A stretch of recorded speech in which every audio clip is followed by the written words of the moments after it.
बहुत समय पहले एक सुंदर और विशाल जंगल था।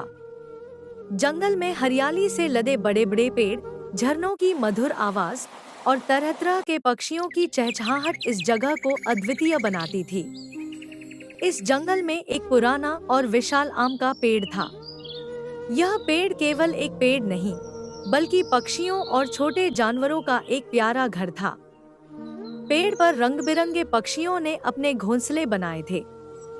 हर सुबह सूरज की पहली किरण के साथ आम के पेड़ पर बसे पक्षी अपनी अपनी मीठी आवाज में गाना शुरू कर देते। इस आम के पेड़ पर एक चतुर और मेहनती चिड़िया रहती थी, जिसका नाम था टुनी। टुनी अपने छोटे से घोंसले में बड़ी खुशी से रहती थी। वह न केवल अपने लिए बल्कि जंगल के बाकी पक्षियों के लिए भी हमेशा मदद के लिए तैयार रहती थी। उसकी सरलता और चतुराई के कारण सभी पक्षी उसे बहुत पसंद करते थे। आम का यह विशाल पेड़ केवल पक्षियों का घर ही नहीं था, बल्कि पूरे जंगल के लिए जीवन का स्रोत था। गर्मियों में यह पेड़ मीठे मीठे आमों से भर जाता। पक्षी इन आमों को खाकर अपना पेट भरते और बाकी जंगल में इनके बीज फैलाकर नए पेड़ों के उगने में मदद करते। पेड़ की घनी छाया गर्मी में जानवरों के लिए राहत का ठिकाना बन जाती।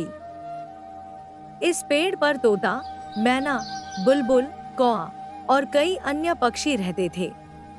इन सब के बीच टुनी अपनी मेहनत और समझदारी के लिए प्रसिद्ध थी। हालांकि उसका आकार छोटा था, लेकिन उसका दिल बड़ा था।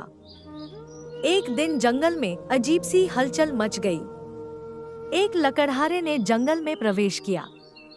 वह पेड़ों को काटने के लिए अपने औजार लेकर आया था। लकड़हारा अमीर बनने के लालच में जंगल के बड़े बड़े पेड़ों को काटकर लकड़ी बेचता था। उसने आम के पेड़ को देखा और मन ही मन सोचा, यह पेड़ कितना बड़ा और मजबूत है। अगर इसे काट दूं, तो मुझे बहुत पैसा मिलेगा। लकड़हारा अगले दिन पेड़ को काटने की योजना बनाकर लौट गया। अगली सुबह टुनी ने देखा कि लकड़हारा पेड़ के पास खड़ा है और उसका निरीक्षण कर रहा है। वह तुरंत समझ गई कि यह आदमी पेड़ को काटने की योजना बना रहा है। उसने फौरन बाकी पक्षियों को इकट्ठा किया और कहा, हमें इस पेड़ को बचाने के लिए कुछ करना होगा। यह पेड़ हमारा घर है। अगर यह कट गया तो हम सब बेघर हो जाएंगे। तोता बोला, लेकिन हम इतने छोटे छोटे पक्षी इस लकड़हारे को कैसे रोक सकते हैं? वह तो बड़ा और ताकतवर है। मैना ने भी चिंतित होकर कहा, हाँ, हमारे पास न तो ताकत है और न ही कोई साधन।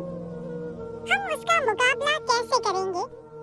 टुनी ने आत्मविश्वास के साथ कहा, अगर हम सब मिलकर कोशिश करें तो हम जरूर कुछ कर सकते हैं। हमें एक योजना बनानी होगी।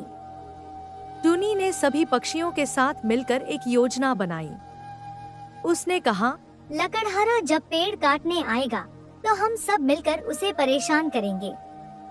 हम उसके औजार छिपा देंगे, उस पर चोंच मारेंगे और शोर मचाएंगे। हमें उसे यह एहसास दिलाना होगा कि यह पेड़ सिर्फ लकड़ी का टुकड़ा नहीं, बल्कि हमारा घर है। सभी पक्षी तैयार हो गए। वे जानते थे कि यह लड़ाई मुश्किल है, लेकिन उन्होंने अपने घर को बचाने की ठान ली थी। अगले दिन लकड़हारा अपनी कुल्हाड़ी लेकर आया और पेड़ काटने लगा।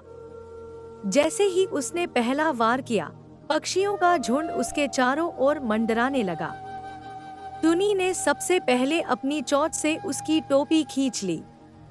कौए ने लकड़हारे की कुल्हाड़ी को गिरा दिया।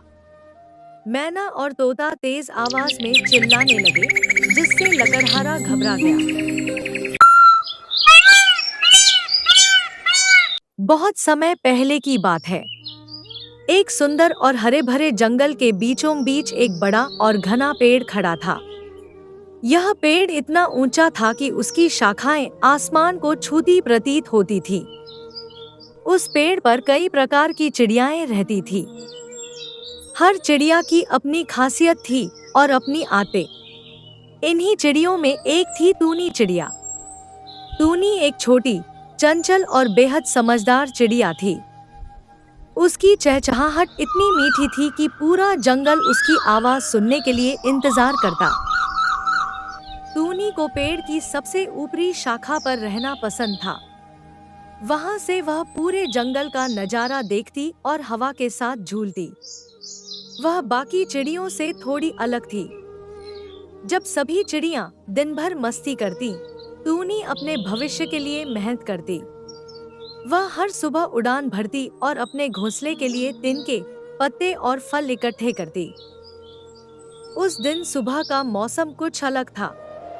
आसमान में काले बादल उमड़-घुमड़ रहे थे। हवा में हल्की ठंडक थी और जंगल के जानवरों और पक्षियों में हलचल मची हुई थी। सबको लग रहा था कि बारिश आने वाली है। पेड़ की सबसे निचली शाखा पर रहने वाली मोनी चिड़िया बोली, बारिश आ रही है। अब हमें कुछ काम करने की जरूरत नहीं। सब जगह पानी और खाना मिलेगा। क्यों मेहनत करें? बाकी चिड़ियाएं भी उसकी बात से सहमत हो गई। वे अपनी जगह बैठकर आराम करने लगी।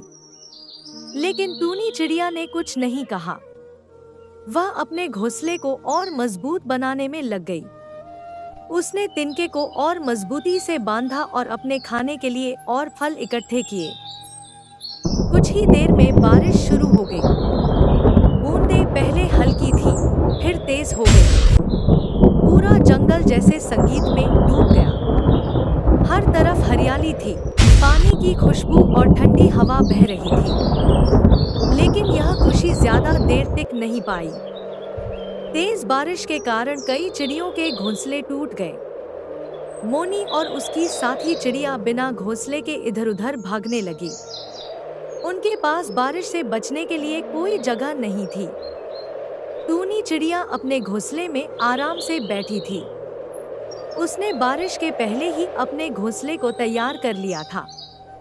उसका घोंसला इतना मजबूत था कि तेज हवाएं और भारी बारिश भी उसे हिला नहीं सकी। जब बारिश रुकी, बाकी चिड़िया गीली और थकी हुई टूनी के पास आई। मोनी ने कहा, टूनी, तुम कितनी समझदार हो। तुमने पहले से ही तैयारी कर ली थी। हम सबने तुम्हारा मजाक उड़ाया था, लेकिन अब हमें अपनी गलती का एहसास हो गया है। टूनी मुस्कुराई और बोली, मुझे पता था कि बारिश आएगी, इसलिए मैंने पहले से मेहनत की। अगर हम भविष्य के बारे में सोचकर तैयारी करें, तो किसी भी मुश्किल का सामना आसानी से कर सकते हैं। इसके बाद सभी चिड़ियाएं मेहनती हो गईं। उन्होंने टूनी से सीख लेकर अपने घोंसले को मजबूत बनाया और खाने का इंतजाम किया। मोनी और उसकी साथी चिड़ियाएं अब आलसी नहीं रहीं। पूरे जंगल में टूनी चिड़िया की समझदारी की कहानी मशहूर हो गई। इस तरह टूनी चिड़िया ने न केवल अपने लिए, बल्कि पूरे जंगल के लिए एक सबक दिया कि मेहनत और तैयारी से किसी भी परेशानी का सामना किया जा सकता है।